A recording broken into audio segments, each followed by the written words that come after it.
Hello everyone, this is Ranjan Ganguly, your English teacher. Today I am coming over here with a new video to be presented in front of you.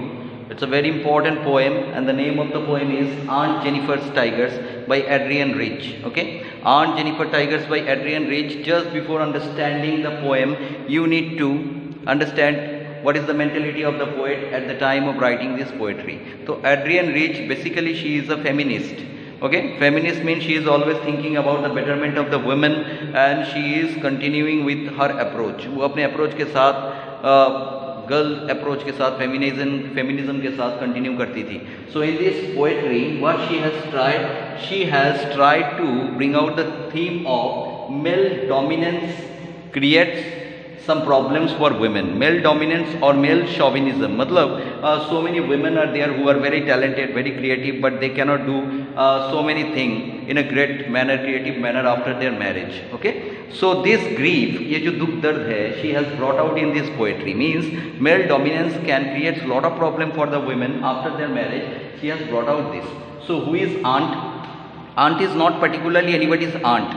Then aunt is symbolized the common women. Aunt is symbolized the common women.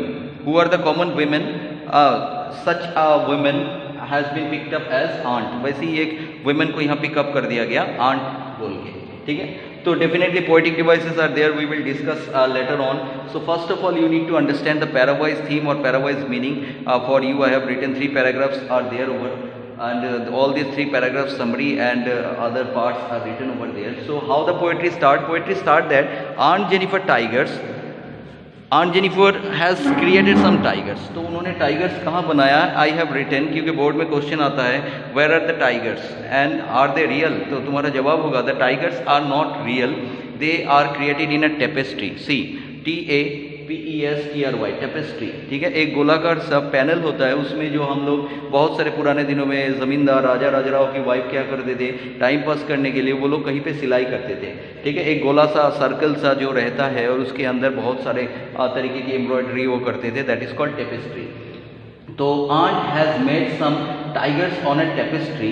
So how the tigers will look like? So in poetry it is said that Aunt Jennifer Tigers prance across a screen. Prance means jumping. Okay, prance means jumping. Jumping मतलब they are vibrant.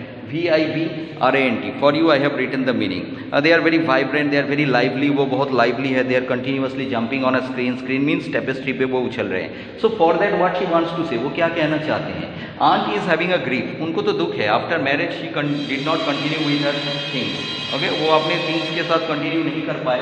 That's why she said, इसलिए उन्होंने कहा, क्या कहा उन्होंने, कि मेरे जो टाइगर्स है दे आर वेरी ब्रेव, वो बहुत ही ब्रेव है. They are continuously jumping on the tapestry, वो कंटिन्यूअसली टेपेस्ट्री पे जंप करते हैं. Okay, and they are not even fearful of the man beneath the tree. Beneath the tree मतलब वहाँ पे एक आदमी जानबूझ के उन्होंने बनाया है, जो आदमी से भी वो टाइगर्स जो है वो बिल्कुल घबराते नहीं, बिल्कुल डरते नहीं. Okay, so in the second paragraph what she said, in the second paragraph she said that Aunt Jennifer's tiger, Aunt Jennifer is trying to create some innovative ideas on a tapestry. वो tapestry पे सिलाई करना चाहते हैं, that's why she is teaching, वो stitch करने की कोशिश कर रहे हैं. But her fingers are fluttering, उनके जो फिंगर्स है वो फ्लैटरिंग कर रहे हैं. फ्लैटरिंग मीन्स ट्रेमलिंग, उनकी उंगलियां काँप रही हैं. किस बात पे काँप रही है? As she is very fearful, क्योंकि वो बहुत डरी हुई है. At the arrival of uncle, uncle आ जाएंगे, you will be scolding her, वो उनको डांटेंगे. That's why I have written male chauvinism, क्योंकि मेल का एक बहुत दबदबा होता है और वुमेन जो क्रिएटिव काम करती है वो उसको भी कंटिन्यू नहीं कर पाती घबराहट के चलते. That's why our fingers are trembling. अगर क्वेश्चन है why our fingers are fluttering, you will say that by the fear of the arrival of uncle as she may be scolded, क्योंकि वो स्कोल्ड कर सकते हैं उनको. तो वो उनको ट्रेम्बल कर रहे हैं. फिंगर कहाँ पे? इन उसमें कहा जा रहा है Ivory needle. Ivory needle means a very luxurious needle, ऐसा सुई जो बहुत लग्जरियस होता है, made of elephant teeth, elephant के टीथ से बनाया जाता है. सो बहुत ही हल्का है, लग्जरियस है, फिर भी उनके फिंगर जो है उसमें काँप रहे हैं. इट सिंबलाइज, ये क्या दर्शाता है कि आंट इज रियली फियरफुल, ठीक है, इसलिए उनके हाथ काँप रहे हैं. और वो अपने जो वेडिंग बैंड है, मतलब जो वेडिंग रिंग है, उसको एक मैसिव वेट कहते हैं. मतलब देखो उनका बोझ कितना है प्रेशर का. Okay, she is burdensome with the pressure of marriage, that's why she mention that massive weight of uncle's wedding band. मतलब द वेडिंग बैंड और the wedding ring uncle has given, it seems to be a burden for her. ये उनके लिए एक burden है, ठीक है. Very nice lines. And third line she say that when aunt is dead, third paragraph में जब आंट मर जाएंगी, हर टेरिफाइड हैंड्स, देखो वर्ड देखो, टेरिफाइड हैंड्स, उनके कांपते हुए हाथ, मतलब fearful hands, will still ringed with the ordeals, फिर भी उनके हाथों में वो ऑर्डिल मीन्स बैड ड्रीम, उनका वो जो सपना है, बुरा सपना शादी उनके लिए, वो फिर भी उनके साथ नहीं छोड़ेगा. वो वेडिंग बिंग बैंड जैसे उस शादी के बाद भी, मरने के बाद भी उनके साथ रहेगा. मतलब she is extremely fearful and she has said that she is feeling lot of suffering, उनका जो दुख दर्द है, it will continue after her death also. In this line the answer I have written. Okay, her suffering will continue even after her death also. Okay, now she is saying, but the tigers in the panel that she has made will go on prancing proud and unafraid.